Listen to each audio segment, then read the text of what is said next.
Assalamualaikum warahmatullahi wabarakatuh. Selamat pagi dan juga salam sejahtera bagi kita semuanya. Om Swastiastu, Namo Buddhaya, dan salam kebajikan. Bapak Ibu sekalian, selamat datang di dunia baru, di tahun baru.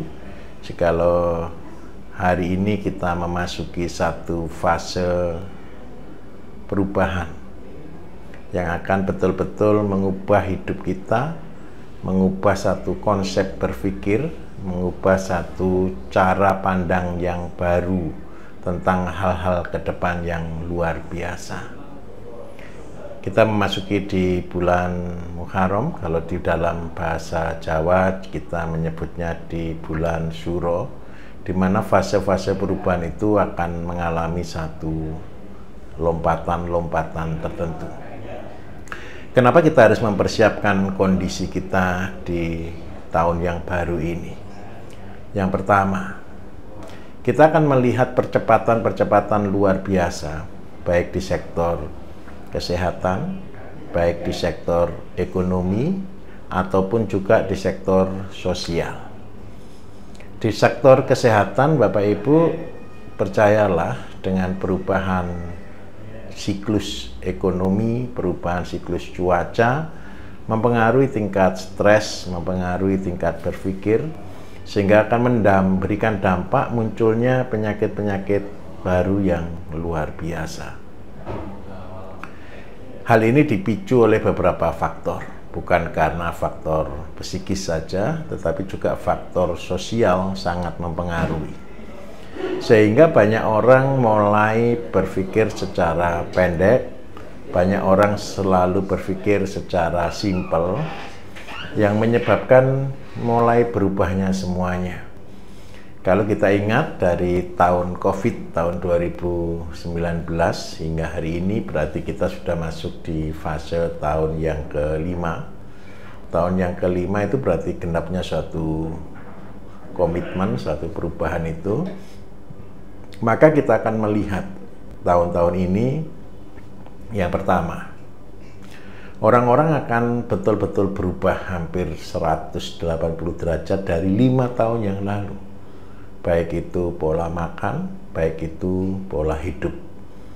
Dan kita sudah melihat beberapa tahun belakangan ini, orang sudah mulai mereka memikirkan ke cara hidup sehat dengan hal yang berbeda. Di antaranya adalah dengan makanan sehat bagi yang mau, dan yang lain mereka jauh putus asa menggunakan konsep makan yang penting enak.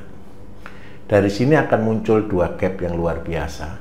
Yang pertama, mereka akan betul-betul kembali ke sehat. Kalau perhitungan saya di angka 2 hingga 10%. Tetapi yang lain di antara 90% ini akan berpikir ke makanan-makanan yang penting enak, yang penting praktis, yang penting modern. Nah, dari hal inilah maka terpicu beberapa penyakit-penyakit baru yang akan luar biasa. Penyakit-penyakit baru tersebut yang paling banyak adalah penyakit-penyakit yang termasuk dalam golongan silent killer. Dan itu menjadi objek bisnis yang luar biasa di era global, di era tanda kutip, era perubahan ini. Karena apa? Yang modern, mereka selalu berpikir praktis, enak, dan instan. Sehingga penyakit-penyakit yang baru ini, Bapak-Bapak, mungkin sangat terdeteksinya sangat sulit.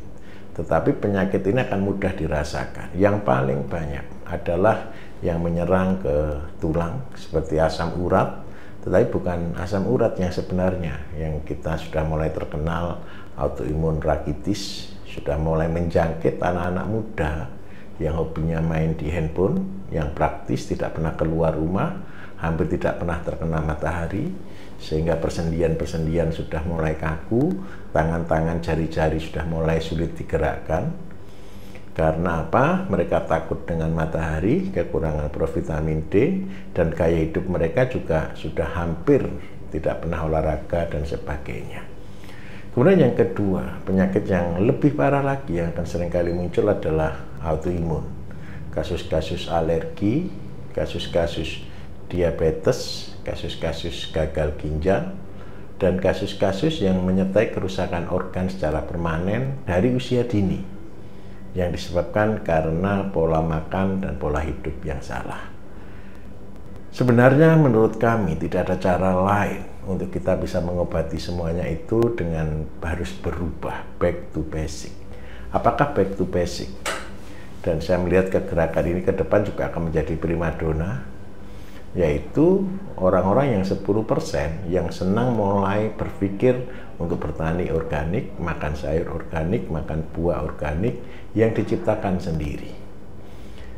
Kami sudah mensiasati semua ini, bapak-bapak dan ibu-ibu sekalian, dengan konsep kemandirian.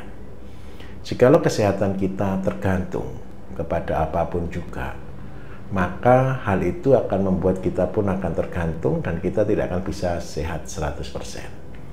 Di dalam program kami, di dalam PSM, di dalam tahun perubahan ini, kita sudah menyiapkan strategi-strategi khusus, yakni menyediakan obat di dalam sayur, menyediakan obat di dalam ternak, menyediakan nutrisi atau obat herbal di dalam ikan yang kita pelihara. Terus terang, 2-3 tahun yang lalu kita sudah memulai membuat katalis yang berasal dari bahan bakunya sebenarnya adalah gadok.